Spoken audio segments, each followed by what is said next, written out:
Well, I want to thank, first of all, my colleague for Virginia for hosting and coordinating this time tonight on an incredibly important issue for rural America.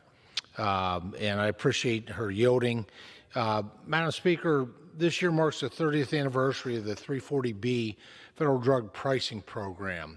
I'm very familiar with this program, having worked for 28 years in rural hospitals where this 340B program was incredibly important for consumers, for patients to be able to get access to the medications that they require, but also equally important as a lifeline for our rural hospitals. Rural hospitals today, in my experience, having worked within these facilities for almost three decades, most hospitals are lucky to break even, or especially rural hospitals.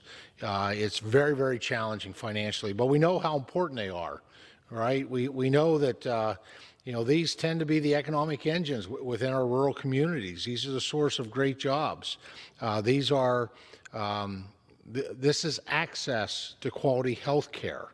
And when these rural hospitals close, the economic impact, the health care impacts, the health impacts are significant and all negative on those communities. And I can't tell you how many times, Madam Speaker, where I've seen the 340B program be the difference between a red, losing year where you bleed money, you lose money, and you can only do that for so long until a hospital has to shutter its door and lay people off, and perhaps breaking even or even just a slight margin. I mean, in rural health care, a rural hospital, a 1% to 2% margin is a banner year. It's a great year. And that's hardly enough really to invest in modern life-saving technology or really to invest in your staff to recruit and retain those qualified providers that are the key part of all health care. It really comes down to the providers, having those folks and retaining them. In the 340B program, I can't tell you in all the decades of my healthcare experience where I've seen that has made the difference of having a margin to be able to keep the lights on, to be able to invest in life-saving advances in technology and equipment, and quite frankly, retaining and recruiting the best and the brightest. This was enacted in 1992 originally.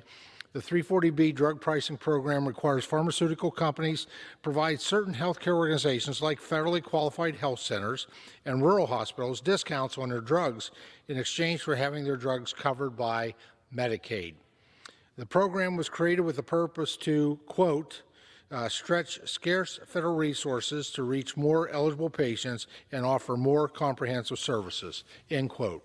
A worthy cause, a worthy mission. As the member representing Pennsylvania's 15th Congressional District includes 14 counties, nearly 25% of the landmass of the Commonwealth, I'm a strong advocate for the 340B program as it is a lifeline to many of my constituents. As I said before, I've worked within those systems. I've seen firsthand. Now, sadly, the 340B program is under attack. Some drug manufacturers have stopped honoring the 340B discounts. In other words, if a health center received a 340B savings, it is usually unable to keep them because the third parties have found creative ways to pick the 340B savings out of the center's pockets. This is simply unacceptable and hurts those who truly need these medications.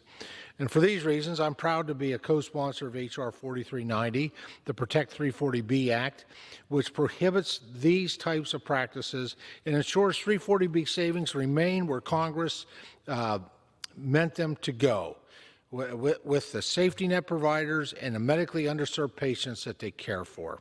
Madam Speaker, I'm going to continue to support policies that strengthen the 340B program. I'm going to work to ensure any developments that threaten the ability of safety net providers to provide critical health services, including the many in my congressional district, are stopped in their tracks. And I really very much appreciate the gentlelady from Virginia for her leadership on this, and all of my colleagues that have come together tonight to really defend a program that is about access for healthcare consumers and access to healthcare in rural America.